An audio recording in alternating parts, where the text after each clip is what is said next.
Hello and welcome. My name is Jessica Adelman, and I am the Social Media and Communications Manager for the Ehlers-Danlos Society, and I will be your moderator today. For our webinar today, we have Maggie Buckley presenting on Welcome to the World of EDS and HSD, Tips and Tricks for the Newly Diagnosed. This webinar is part of our ongoing series, Living with EDS and HSD. A quick note about how this webinar is going to work. Attendees are muted at all times. However, you are able to type questions into the question box at any time. Maggie will not be able to see or respond to any of your questions until the Q&A time at the end of her presentation. Please do not send your questions more than once. It will not increase the chances your question will be answered. It will only make it harder for us to sift through those questions. Maggie Buckley has been a volunteer patient advocate for more than 25 years while living with chronic pain condition Ehlers-Danlos syndrome. She currently serves on the board of paincommunity.org and as a patient liaison to the board of directors of the Academy of Integrative Pain Management. Previously, she served as a board member of the American Pain Foundation and the Ehlers-Danlos National Foundation. Additional volunteer experience has been with Northern California Pain Care Initiative, National Organization of Rare Disorders, Pain Care Forum, and National Fibromyalgia Association. She has an undergraduate degree in social work and an MBA in accounting with experience in banking and business management. She has testified at state and federal policy hearings, spoken at conferences and in the media, written articles, and coached hundreds of people to self-advocate for better care. On a personal note, Maggie Buckley was the first person that helped me figure out how to live with my EDS. So you are in wonderful hands here today. Thank you, Maggie, so much for being here. Thank you, Jessica. That's a pretty thorough introduction. A lot of stuff I don't need to cover. Let me get started here, if I can figure it out or not. There we go. These are some of the organizations for which I volunteer or have written things that have appeared in their publications or on their websites. I have no financial disclosures to make. And I want to welcome you to the world of EDS. This is an elite group of people that share benefits, talents, and skills. So, first of all, this is the most attractive group of people that I've ever met in my life, and I have met thousands and thousands of people from all over the world who have EDS. Each one stands out as unique. They're so very smart in a traditional way as well as in unexpected ways. Not to mention that soft skin and youthful appearance. It's one of the benefits of EDS that a lot of people talk about. These people are talented navigators of life. Even before getting a diagnosis, these are the people who did things a little bit differently. They had to find a different way to accomplish things because something hurt or something didn't quite feel right, and they still were compelled to move forward. Many have a contingency plan for their contingency plan for their contingency plan just to walk across a room. So that gives you an idea of what the innate coping skills are developed early and become very, very strong in somebody who knows intrinsically that there's something different about them. These people have excellent problem-solving skills. So if your hands hurt, for example, it's difficult to open things. It's difficult to write or type. So this group of people I found have very creative problem-solving skills to get things done, etc. They are alert and aware, and they catch the details that others are going to miss in a room because they're always looking for obstacles. They are looking for potential things that they might trip over, or if their feet hurt, they're looking for the next place they're going to sit down to rest on their journey across a room, down a street, in a building, wherever. They're flexible, quirky. They're known for wearing their clothing inside out. A lot of them like really tight clothing because it feels more comforting to them, and I'll get into that a little bit more later of another reason why that might be. They often become ambidextrous out of necessity over time. If one part of the body doesn't work, then they start using the other part of the body and they develop motor skills. So that's your first tip, is challenge yourself. Learn to use both hands as much as you can to do everything. That way, when you are faced with an injury that prevents you from using your dominant hand, you have some skill, some motor skill already developed in that alternate hand. We're going to do a really quick overview of EDS. The diagnosis of EDS subtypes comes by finding the one that most of your symptoms match. There's clinical criteria for guiding the diagnosis, and your signs and symptoms are going to be matched up with the major and minor criteria to identify the subtype that is the most complete fit.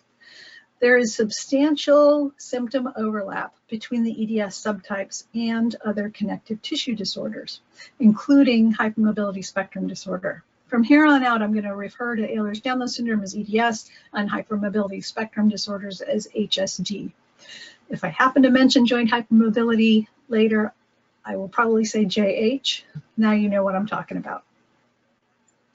So a definitive diagnosis for all of the EDS subtypes, except for hypermobile EDS and HSD, calls for confirmation to identify the responsible variant in the gene.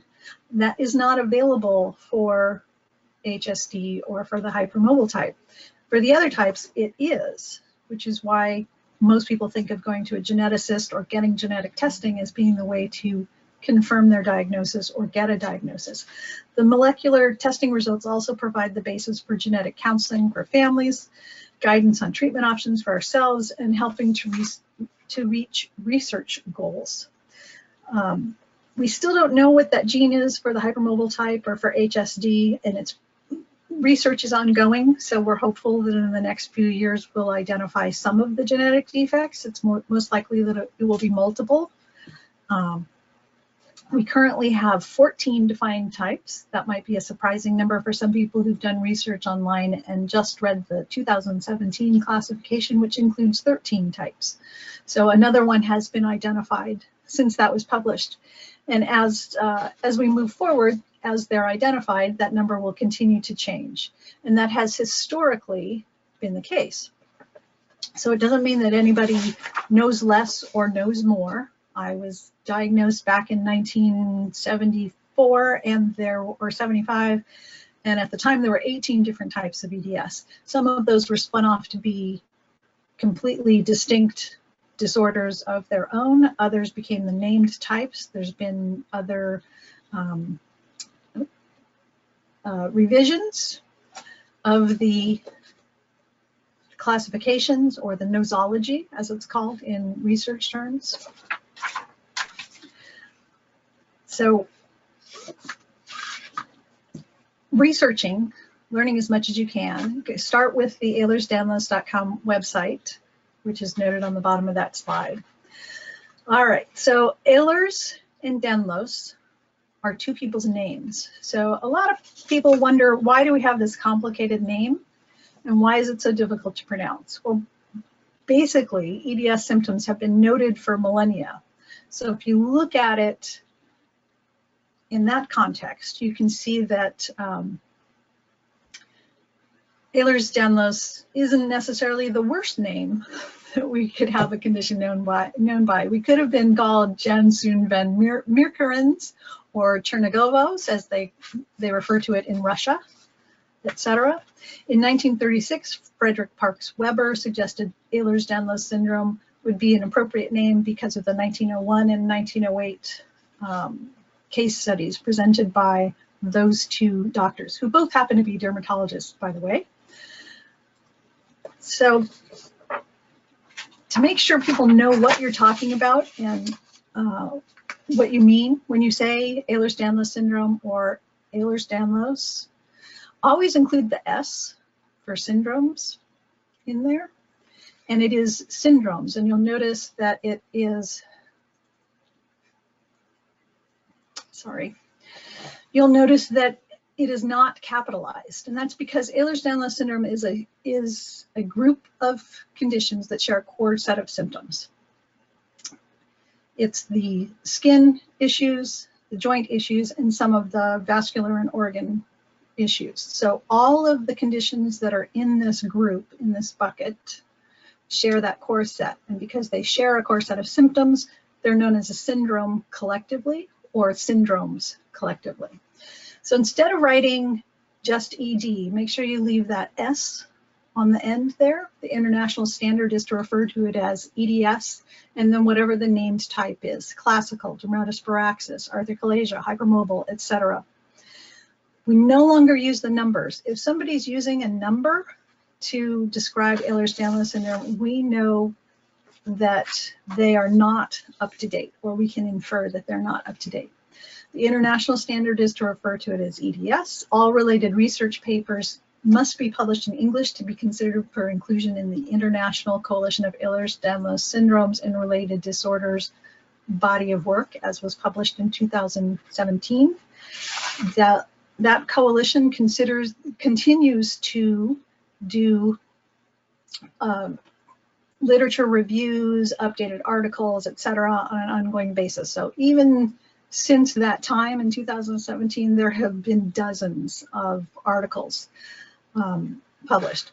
When the acronym of ED is used, it's presumed, first of all, that somebody's referring to an effective dose or the emergency department. Some other things they might be talking about are eating disorder or erectile dysfunction. The abbreviation in French, Spanish, and Italian is SCD, and that's because the word syndrome comes before the Ehlers-Danlos, and it's just something to be aware of. It helps to know that when you're doing a literature search in these, technological times. You can get an article in Italian, for example, and you have ways to translate it online if you're curious about what they're researching. So, why can't I find a doctor? Well, if you do some math and you look at population, for this example, we're looking at US population figures from July of this year, just last month. And you can see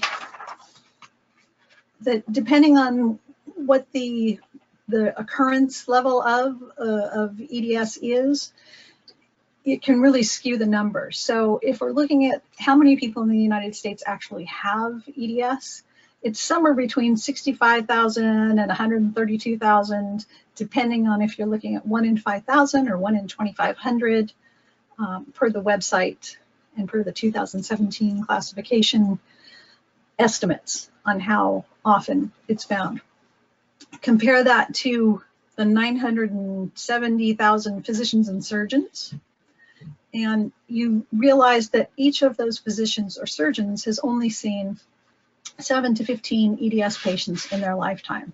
And that would only be if each of those people with EDS had a confirmed diagnosis that appeared in their medical record, that the physician or surgeon would know that they've seen that number of EDS patients. So since not everybody has an EDS diagnosis for a variety of reasons, some want it, some don't, some may have a family member that has a diagnosis, they aren't as severely affected, they don't feel they, for a variety of reasons, need to pursue a diagnosis, they just are aware of the symptoms and issues. So a doctor may not even know that they've seen that many patients. Even if they do know that they've seen 7 to 15 patients, every doctor I've met who's seen multiple EDS patients is amazed at the variation in symptoms from one patient to the next. And some of these are providers that are specialists in their field that do neurosurgery, or they're geneticists that specialize in connective tissue disorders, etc.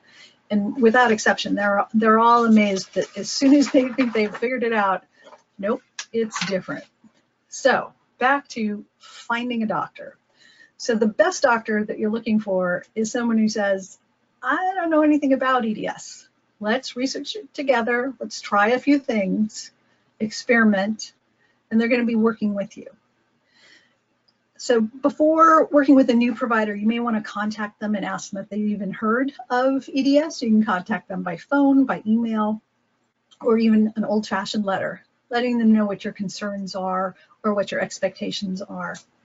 If they have not worked with an EDS patient before and they're straightforward and tell you that, that's actually a good thing. If they say, yeah, I'm willing to learn with you, that's even better for you. So In many cases, though, you might think, oh, this doctor's a really nice person, but you don't have confidence in their professional abilities. That's okay. You may have the utmost confidence in their professional abilities. You kind of don't like their demeanor, or you just don't click. It's kind of like dating until you find somebody that you can work with, that you can be working with as part of a team. You have to find the right person to develop a relationship. So what does an EDS or HSD doctor do for you? They do a variety of things. It's usually your general practitioner. They're going to be forming that partnership with you. They're going to accept information from you and share information with you as you both do research. They're going to be as respectful of you as you are of them, and that's very important. A good primary care physician can become your best ally and should ideally be serving as the central point of contact for all of your other providers. It's sort of a hub and spoke. So you and your GP are the hub in there, and then as issues come up and you agree that they are a priority, then you would be referred out to a specialist either as a consult or for specific care. And those specialists can come from a wide range of specialties. So you're kind of building a team here. You're building a medical care team. So these are some of the specialties that you want to consider. I wouldn't rule out any of them. At some point in your journey with EDS, you're going to have the need of all of these specialists, just as somebody who doesn't have EDS as they age has the need of all of these specialists. So building good relationships in there. Make sure, though, you are ready to do the work, whether you're going to visit your GP or whether you're going to be seeing one of these specialists. You need to go in prepared for an appointment, and here's some tips on how to prepare for an appointment. Prepare appropriately for different appointments. Sometimes you have an introductory or interview appointment, and that's going to be a different sort of preparation than if you're going in as an established patient or a follow-up visit, etc. Keep a diary of the good and the bad things going on with your body. Be very clear about recording the good stuff as well as the bad, because that's going to help you identify what helps, what makes things worse, what you enjoy, what you're willing to do, and it will guide your decision-making going forward. A good patient is honest with their provider, so you don't want to hide anything in that diary that you're keeping. If you are having GI issues, it's okay to write it in there and to talk to your doctor about it. Keep an updated list of your prescriptions, keep an updated list of your over-the-counter medications and supplements, all of your vitamins, etc., and combine all of that with your diagnoses and whatever treatments you have going on into a one-page medical history summary. It can be 2 sides, but a single sheet. And there's a lot of important reasons why you want to create that sheet. There's a lot of different ways to create that sheet. There's templates that are out there. The pain community, paincommunity.org, has an in case of emergency form that it's a PDF that you just fill in to do that. So that's one option. Before your appointment, make sure that that document is updated in case you've changed your supplements, for example, or you stopped taking a particular medication or whatever. Make lists of your top 3 to 5 issues and prepare 2 copies or 3 copies if you're bringing somebody who's going to be taking notes for you. Don't expect all 5 of those issues on that list to be addressed in your 10 to 15 minute appointment. You want to rank them in priority. And hopefully by going in, handing 1 copy to the doctor, 1 copy to your person who's taking notes, and yourself, everybody's there and knows these are the things we're focusing on. Let's not get distracted by whatever else might be happening in the room or whatever agenda somebody else is bringing to the room.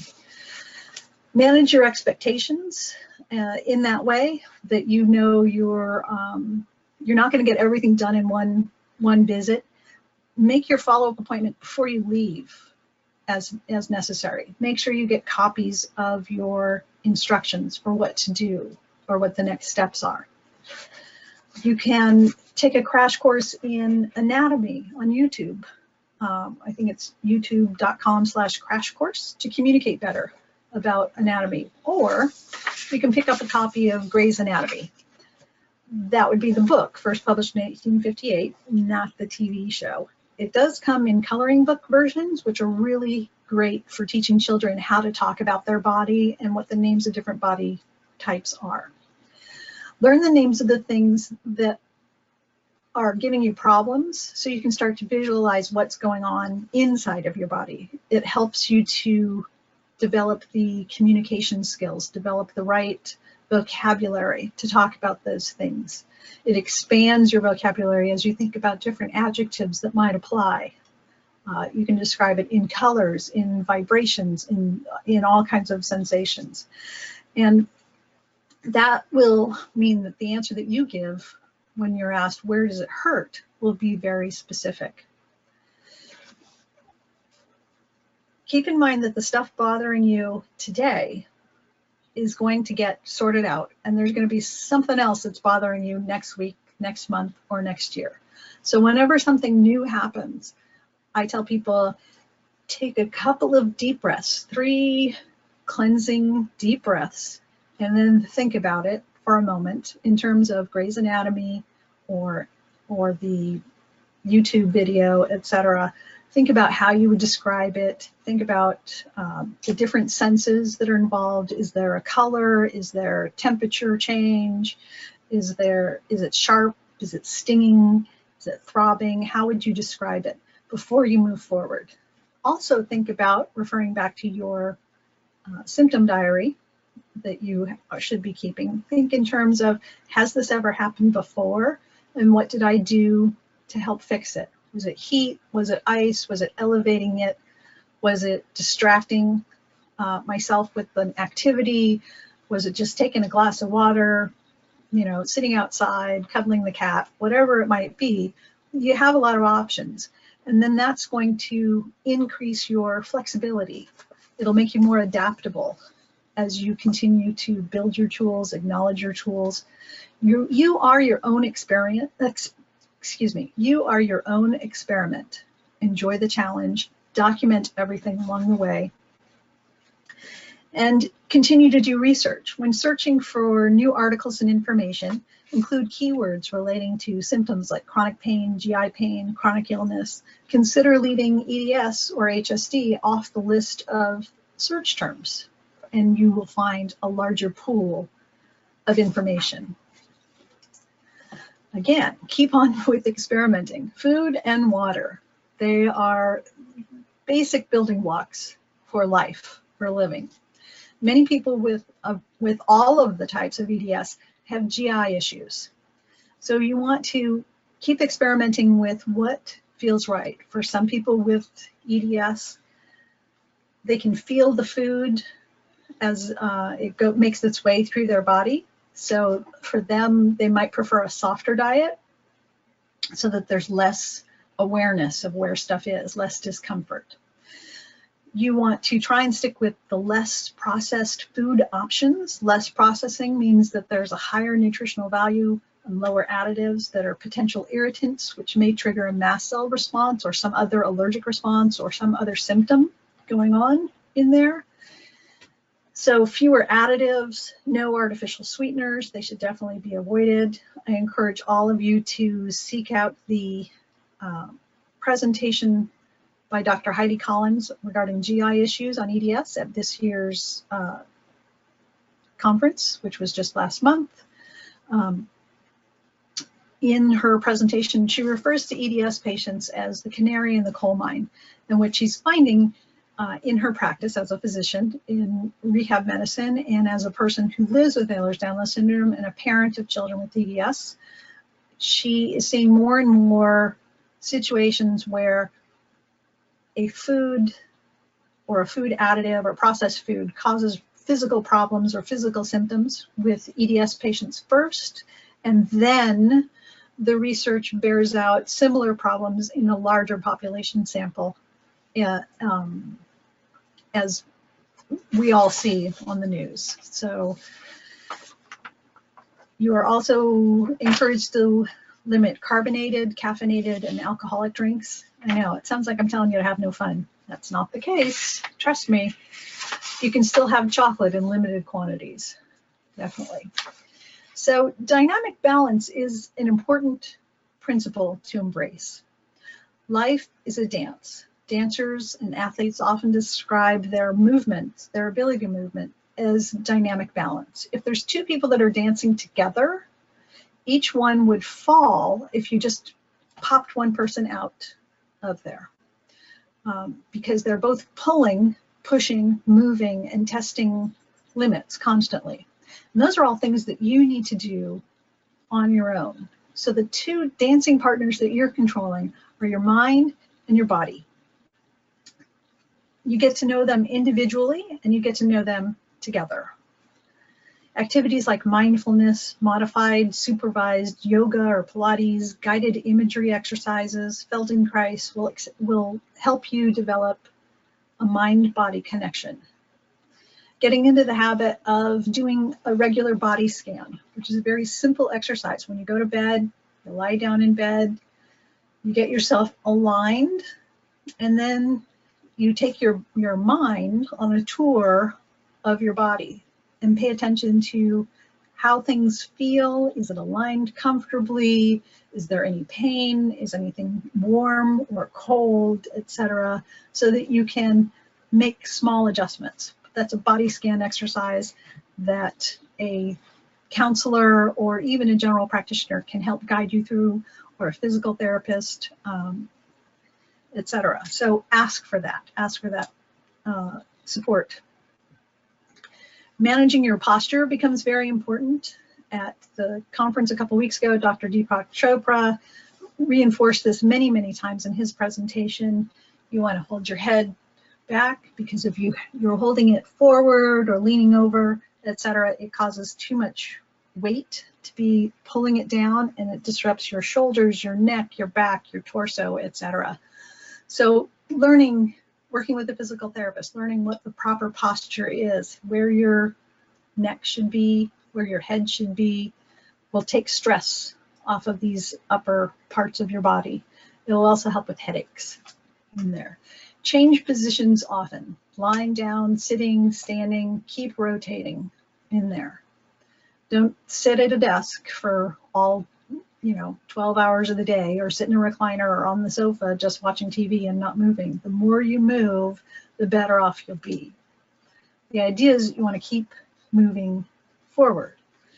And your mind-body connection is going to help you tell the difference between normal weirdness and when medical attention is necessary to resolve pain, discomfort, or life-threatening issues.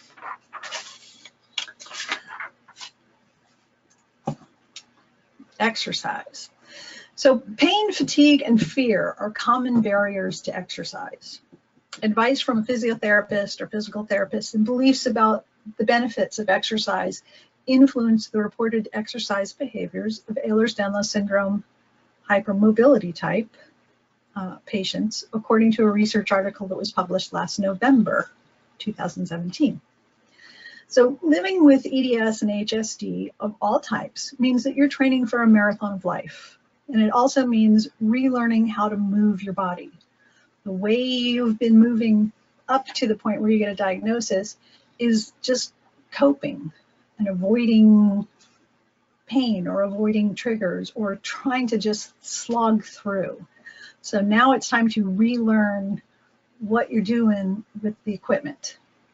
First thing you do is you redefine exercise. You get credit for getting out of bed. That is exercise. You get credit for walking from one end of the house to the other. You get credit for sitting and aligning your body properly, etc. All of those things count as exercise. All of those things contribute to better performance as you run your version of a marathon of life. You need to acknowledge that low resistance, low weight, small increments of change, etc., over a long period of time are the way to go. You're not going to get any quick fix or any fast results. You really need to work on this. This is, again, more work for you. You have consultants on your team or members on your healthcare team that can help you with this. Occupational therapists, massage therapists, physical therapists, etc. The mind-body connection helps you learn where things are in space. The professionals are going to teach you where the cues are, so you know if I touch myself here, then I know that if I can see it, I need to move my head a little bit forward. If I can't see it, I might need to move it a little bit back so that I can see part of my hand. Learning where those cues are, where's the right place to put my head. Embrace movement and ask those professionals, those consultants, to customize a routine or a program for you.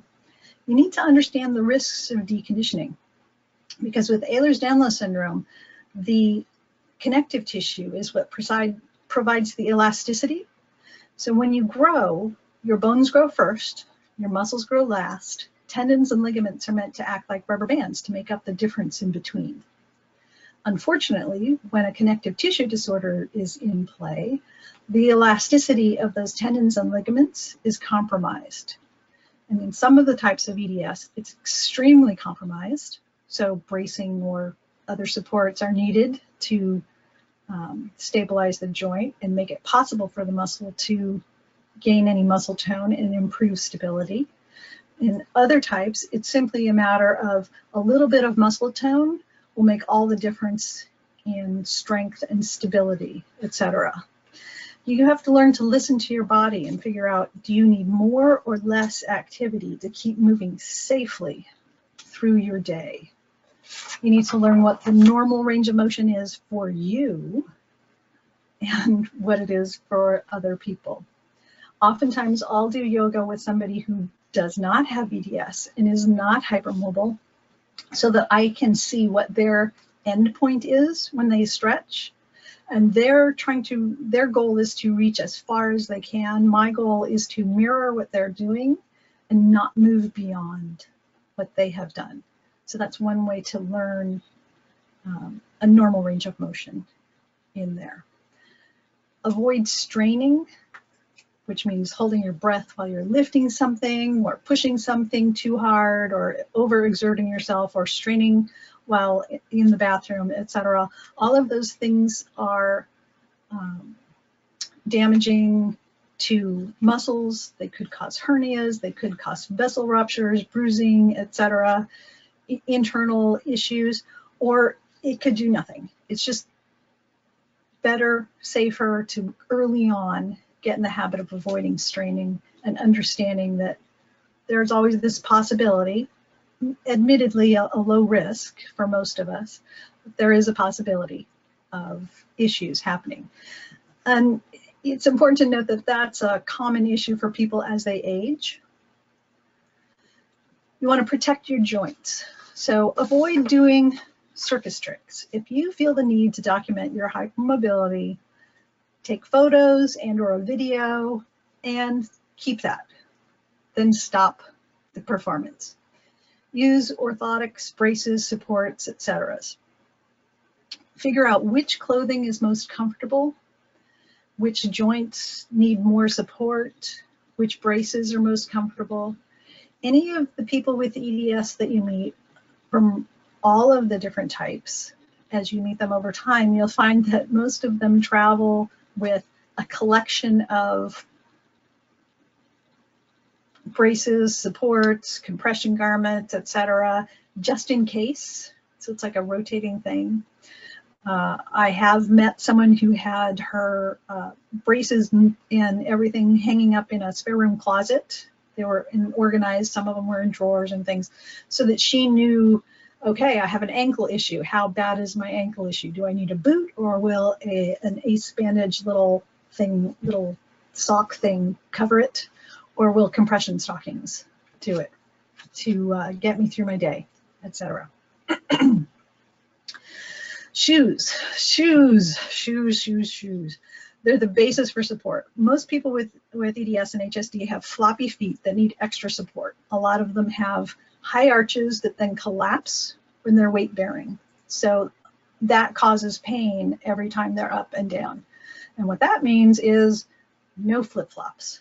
You want shoes with an arch support in there to minimize the collapsing and the increased pressure on all of those little joints that are in your feet in there. Personally, I feel best if I'm able to change my shoes at least 4 times during the day to vary my foot shape as the day goes on. I find different pressure points as my feet sort of settle in around whichever pair of shoes I've got on. So for me, I've through experimentation learned that changing my shoes often sort of redistributes the weight, redistributes the pressure points, and it also changes my posture. Remember, your feet are your foundation, and that's what allows you to align your ankles, allows you to align your knees, allows you to align your hips, shoulders, etc. So think about your shoes and your shoe habits and what you're wearing when. Avoid flip-flops. Get professional help and keep going back to update what the options are with new technology, new design, etc. There's new braces that are always coming out that might be helpful for you, might be more comfortable for you, might even be more attractive for you, give you more options. And Epsom salts. There is no big commercial company that is promoting Epsom salts out there or Epsom salt research. It is one of the things that you'll hear about in the online support forums, etc., that a lot of people get relief from. Just soaking sore joints in there. In the Epsom salts, like 1 cup in a tub of water, just your feet, 20 minutes, can provide a lot of pain relief for sore joints, sore feet, etc. Sleep is medicine. We hear it all the time. Sleep is going to help you control your weight. It's going to help you manage your pain. There was a study that was just talked about on the news yesterday about how college students whose sleep was limited or interfered with, they either dropped a class or did more poorly in the classes that they kept. So school performance, work performance, lowering stress, protecting the heart, preventing heart attacks. It's a fountain of youth. It's going to make you look beautiful forever. Sleep is medicine, and it's pretty much widely accepted that this is the case. So sleep hygiene is what you need to be looking at. You need to, again, experiment with yourself, figure out what is going to work for you. First of all, create a dedicated sleeping space. There's no screens in there. It's a comfortable place. You've got pillows, blankets, gel supports, heating pads, whatever you're going to need to make it comfortable.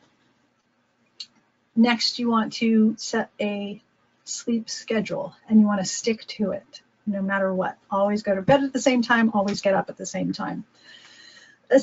Establish a routine. So there's a certain set of activities that you're going to do before you go to bed. You're going to brush your teeth, you're going to change into your pajamas, and then you might have some little ritual where you read a book or you play a game or you have a cup of tea or you have that last cookie of the day. Whatever it is, establish that routine so that your mind knows that once I start this cascade of behaviors, I'm heading to sleep. We've all heard that getting that rule of getting 7 to 8 hours of sleep per night is required for the maximum benefits. What they don't really go into a lot of detail of is that you don't have to have that 7 or 8 hours all in one block. And it doesn't mean that every time you wake up, you have to reset the clock. So you can go to bed at 10 and wake up at 7 or 8 and get 7 or 8 hours of sleep in between with several wakings, which is most often the case with people with EDS. So don't stress when you wake up in the middle of the night. It's completely normal. Even people without EDS or HSD or some other chronic illness will wake up multiple times in the night. Set yourself up for success. Make sure you exercise, get light early in the day. Light stimulates your hormones and helps your body regulate all of the chemicals that make it possible for you to sleep. So you want light at the right time and no light at other times. So dimmer lights at night, etc. Exercising regularly improves your blood flow, etc. Again, helps you regulate all of that stuff necessary for a good good night's sleep. Skip the nightcap cocktail because alcohol prevents reaching the restorative level of sleep. A lot of people mistakenly think, oh, alcohol, if I have a glass of wine just before bed, it'll help me go to sleep. Actually, it won't, because alcohol prevents you from getting to that restful level of sleep in there, so it becomes very disruptive. The quality of your sleep will be much less. Avoid or quit smoking. Nicotine and cigarette smoke is a stimulant. And if you have a connective tissue disorder, the act of smoking anything or being around smoke affects your lungs. Your lungs are connective tissue after all. So be aware and conscious of that. If you currently smoke, find a way to quit. If you're around people who smoke, find ways to avoid it. Learn techniques for getting back to sleep. What are you going to do when you find yourself waking up? So now we're going to move on to build and activate your care team. We talked a little bit about before the healthcare providers. Also think about who else is in your care team. You're looking for people who are going to lift you up, not put you down.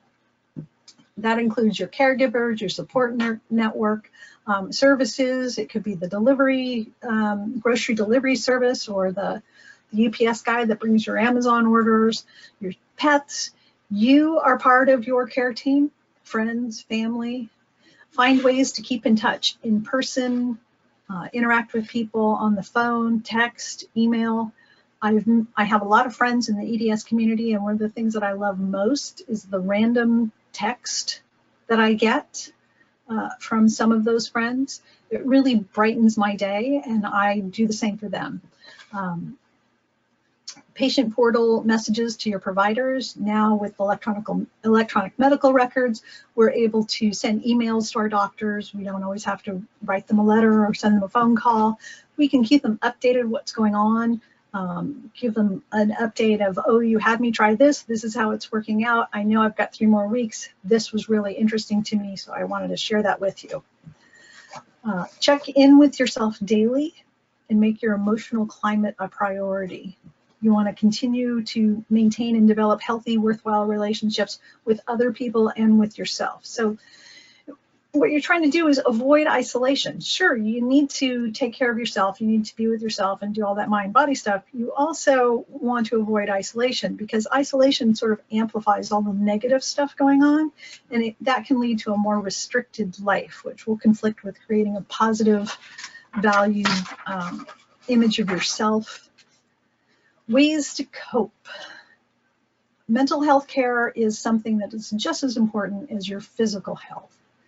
So when somebody gives you that referral for the mental health care department, look at it instead of as a punishment, look at it as an option to get access to something else that you haven't tried. Not just counseling and support groups or medication. Tell them, yeah, I want that because I want to learn guided imagery. I want that because I want to learn biofeedback, etc. I want that because I want to learn about art therapy or journaling or meditation, etc. You want to take control of the situation.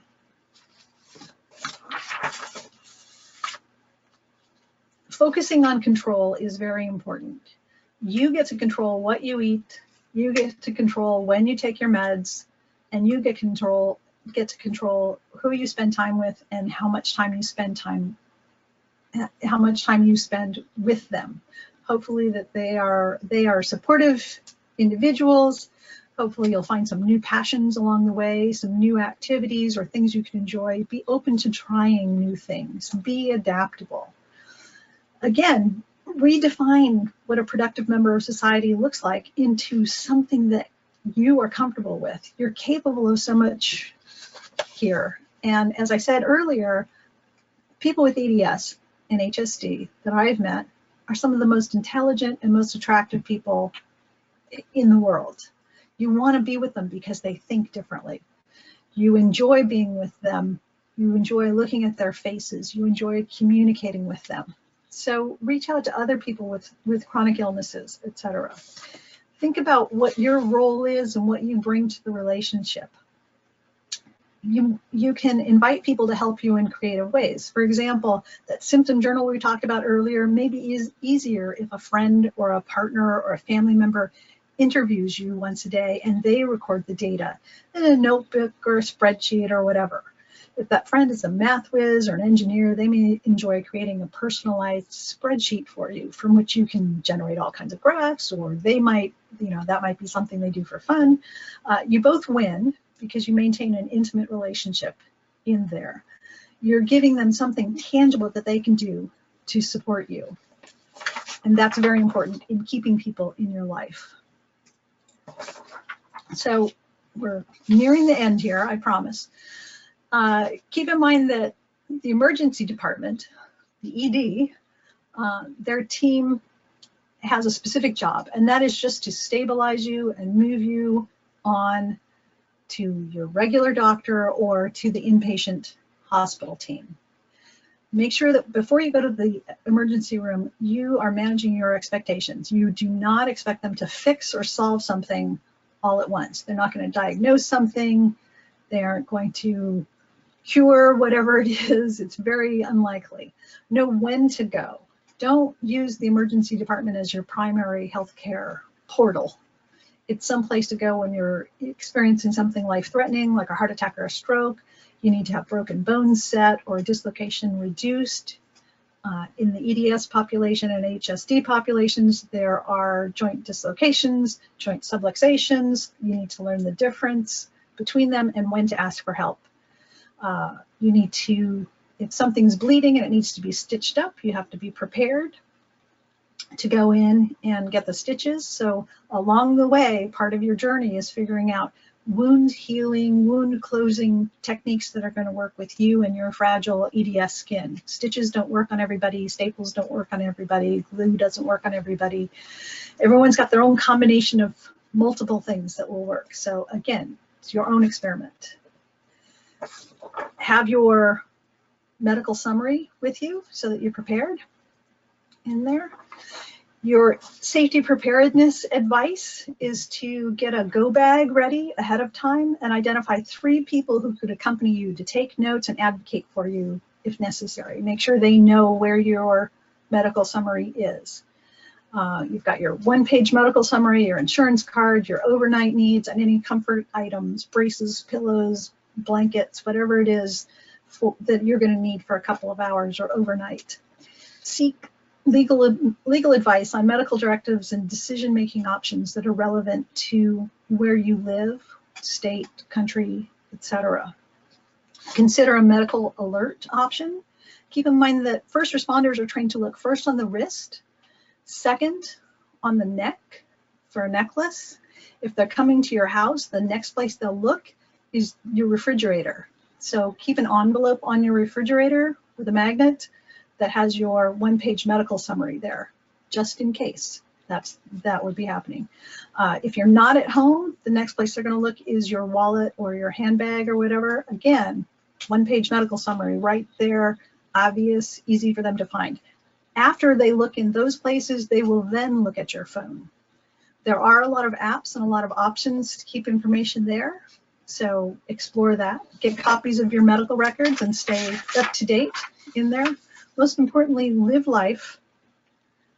Even with a diagnosis of chronic health condition, you are allowed to live a life worth living. You get to have fun, laugh. You get to choose what you want to do, when you want to do it. You get to choose what you want to try. Just because they say you shouldn't do this, you can't do that because of this diagnosis. Only you can set limits on yourself. If there's something you want to try, you're creative enough. You are strong enough. Please find a way to do it or experience it. Parents, your job doesn't change just because your child has received this diagnosis. Your job is still to teach your child how to make choices, to understand that decisions have consequences. Parents are meant to coach and coax their children out into the world. So I have a large group of people to thank for asking me questions, making me think, and learning with me to prepare this presentation for you. There's some resources, and we'll make sure these are available to you with links provided on the website later. And I can take questions now. Thank you, Maggie. First quick question, you mentioned a fillable PDF for one-page medical history. What is the website for that? That would be paincommunity.org. Okay, thank you. Why is there such hesitancy, even with knowledgeable doctors, to not diagnose a child who presents with a list of symptoms? Is there a set cutoff age that's now being used to diagnose a child? There is not a set cutoff age for a child to be diagnosed.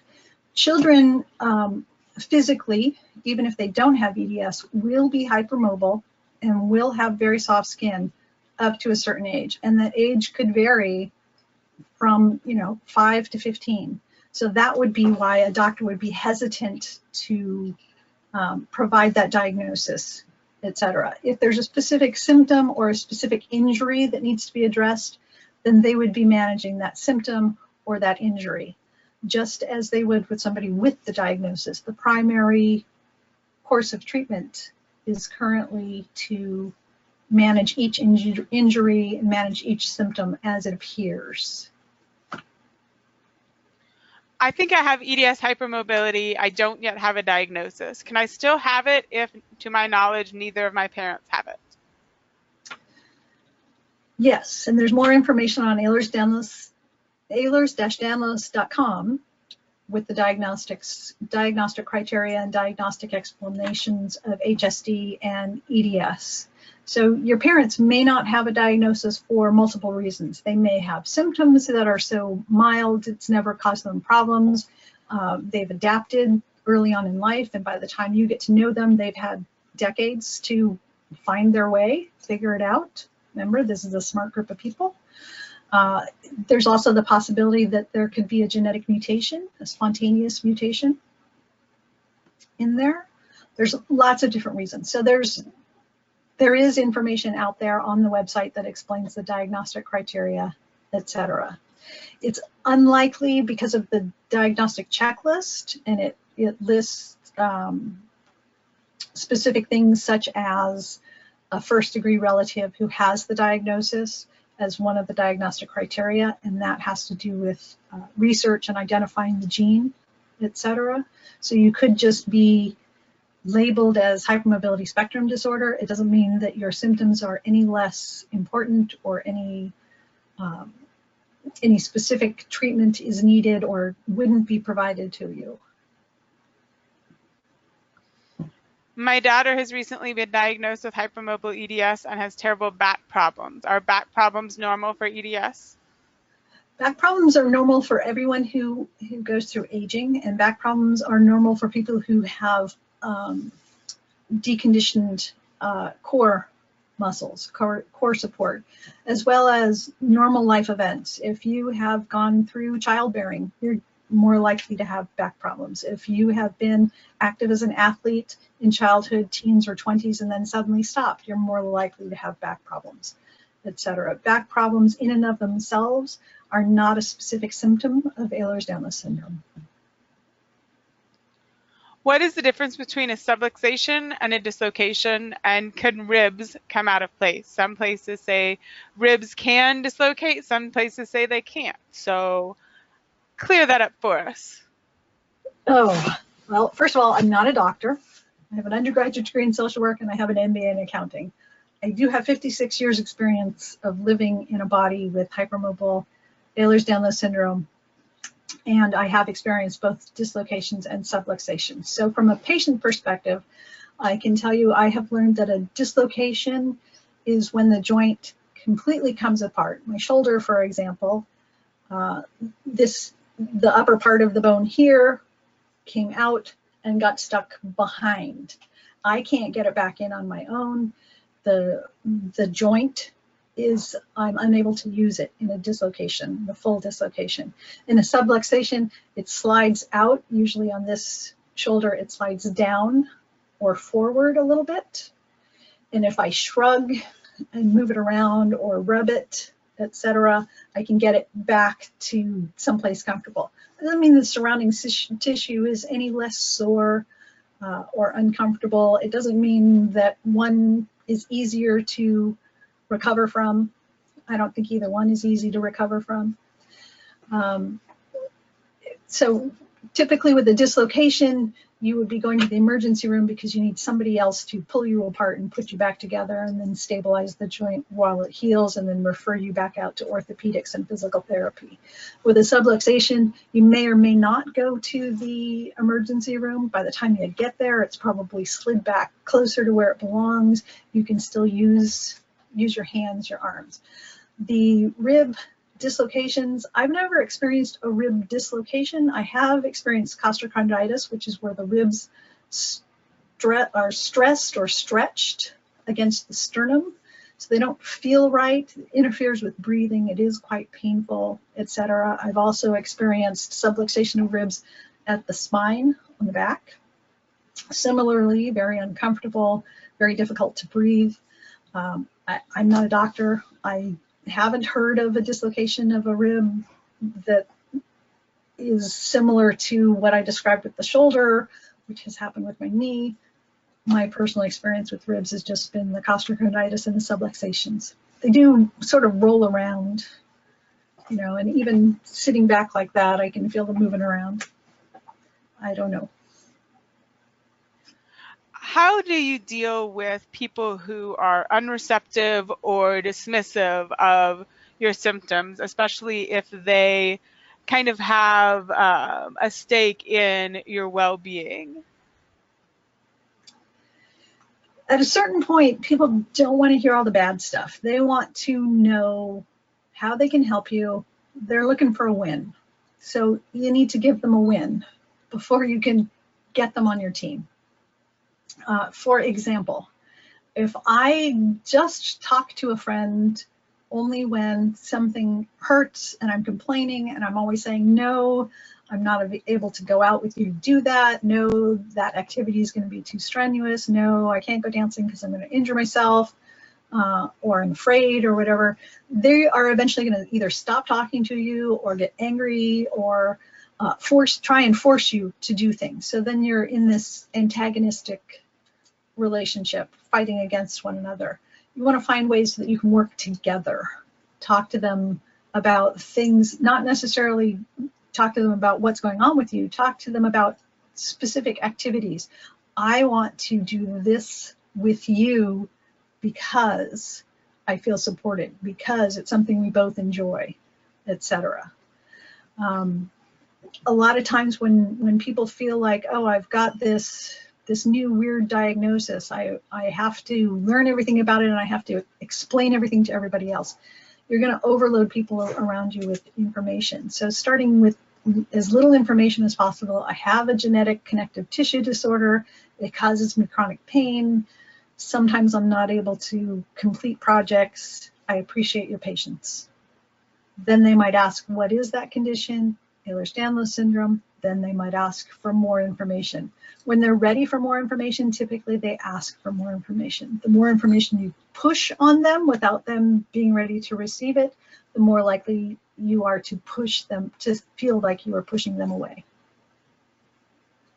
What about when this person is like a boss or a teacher or someone and you need to be able to convince them in order to get something from them or be able to work with them? Again, be very clear about what your needs are for comfort.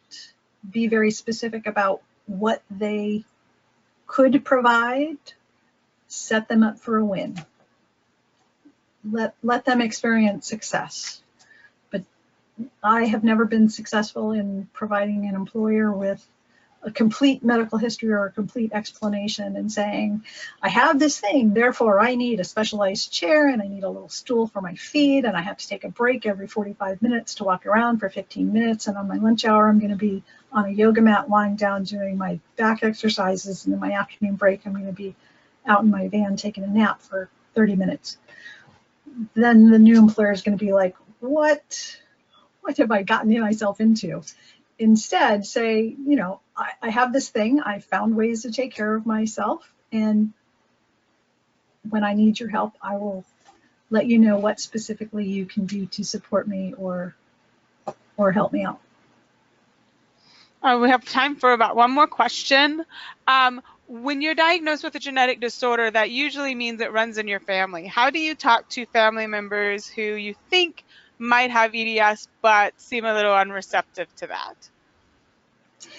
So if somebody is over 18 and they've made it that far in their life and they're coping and living what they believe is a successful life, I don't think anybody needs to push them into seeking a diagnosis. It isn't necessarily going to change their quality of life, and it doesn't affect how you are treated, etc. So letting them know that you have this condition and you have the information should they want more information later or should they experience health issues is one approach. I have a very large extended family, and the decision was made by the elders, I guess you could say, great aunts and great uncles and second cousins, etc., from a generation older than myself, that although I have the diagnosis, they recognize the symptoms in a lot of other people. And literally for decades, I'm the only one out of a pool of about 50 people who have this condition with a definitive diagnosis. And when something happens or someone goes to the emergency room or there's a pregnancy, different family members will review the current classification, the current symptoms, etc. And if something comes up, they might ask me for more help, or they will share that information with their doctors as they feel is necessary. The more you push the information onto a family member, the more likely they are to push back and tell you it doesn't affect them the way that it affects you. And that is entirely possible. Even though it's a genetic condition, a parent and a child or two siblings can exhibit completely different symptoms, completely different severity levels, and that's okay. We don't need to diagnose everybody. There's no benefit. If there's no benefit for them or no perceived benefit for them, they're not going to be willing, and it's just going to create friction, an unwillingness to support you, an unwillingness to help you, and an unwillingness for them to ask for your help when they need it. Thank you, Maggie. That is all the time we have here today. Thank you so much for being here. Thank you. Our next webinar will be on Wednesday, August 25th with Dr. Patrick Agnew. He will be presenting on EDS and podiatry. You can look for that sign up within the next few days. Thank you so much, Maggie, for all of your help today, and thanks for all of you for attending, and you all have a wonderful day. Thank you.